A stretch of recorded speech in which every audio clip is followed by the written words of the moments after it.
Good morning guys. uh, Lilibot lang tayo dito sa likod bahay. 8 o'clock ng umaga ngayon, February 7. Ito yung mga lovebirds. Binigyan ko na ito ng pagkain nila, tubig. Naghihintay na naman ito ng kanilang malunggay. Ayan o, mga kinain na ng malunggay, ang dami. Ngayon tingnan natin dito. Ito yung ating puno ng avocado, malaki na. Ayan, siguro mga 3 years pa bubunga na yan. Ito namang ating kamyas, ang daming bunga. Ayan o, sa itaas. Ayun, ayun, ayun, si Onik makain-kain. Ayan, tapos ito yung gilid natin dito. Tingnan natin yung gilid. Ayan, si Yang tulog na tulog oh. Sarap ng tulog oh. Oh, ayan, say good morning Yang. Oh, ano, pagigising mo lang. Ayan.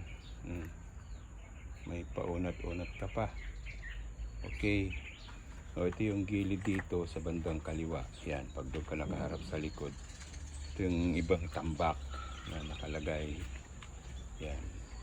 Ito yung puno ng santol na malapit na maraming bunga. Pag nalaglag yan, dito yan mahuhulog sa ating tabi. Kaya lalagyan ko na ng pangsahod. Ayan o. Ayan. Ito yung puno ng nyug. Lumalaki na. Dalawa yan.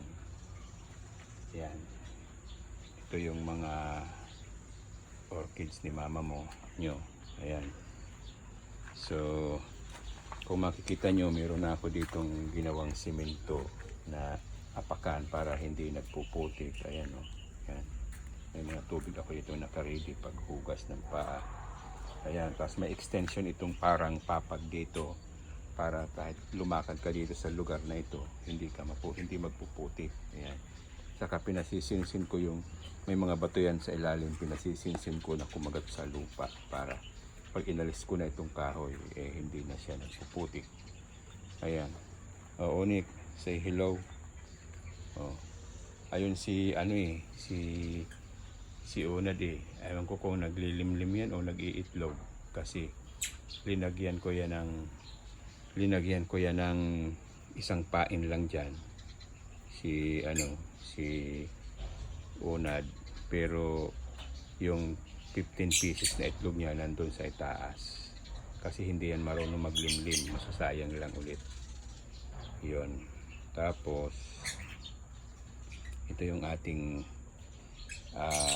kamyas, hitik na hitik sa bunga. Ayan o, punong puno oh.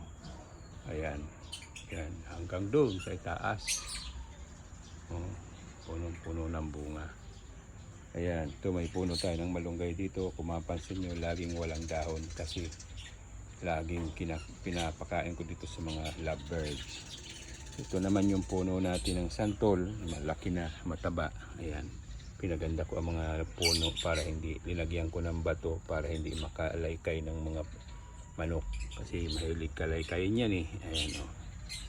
Ayan, ito pa. Ito naman si Kulay, naglilimlim ng anim. Ayan o, hello Kulay. Sabihin mo, kumusta kayo dyan? O, ayan si Kulay o. Anim ang linilimliman yan. Yun naman daga, laging pinapasok siya dito. May mga butas o. Ayan o. O, may mga butas na ginagawa dyan ang daga. Ayun o. Yun. Kumakain ng pagkain ni Kulay. Ito yung puno natin ng mangga at ng sampalok. Kung mapapansin nyo, ito yung gilid natin. Malinis na. Yan, malinis na yan. Ready ko na yan pag pinasimentuhan. Kaya lininis ko na dito para pag ipinatong dyan yung hollow block, malinis na. Ito na mga nakatabing na ito, ipapalagay doon sa lugar na yun. Ginawan ko ng pistuhan doon. Ayan. Ito yung ano, ito yung bayabas na isang puno ng bayabas. Yan, malaki na. Ayan, oh, kapantay ko na. Tapos malunggay, laging walang dahon. Oh, hihingi na naman yung mga ibon. Ayun, may ito yung isang puno ng sili at may katabing sambong. Tapos yung ating mangga, ayun. Ayun, may mga nabuo na yan. Sana wag malaglag. Ayan, may mga nabuo na yan. Ayun, oh, may mga nabuo na yan. Na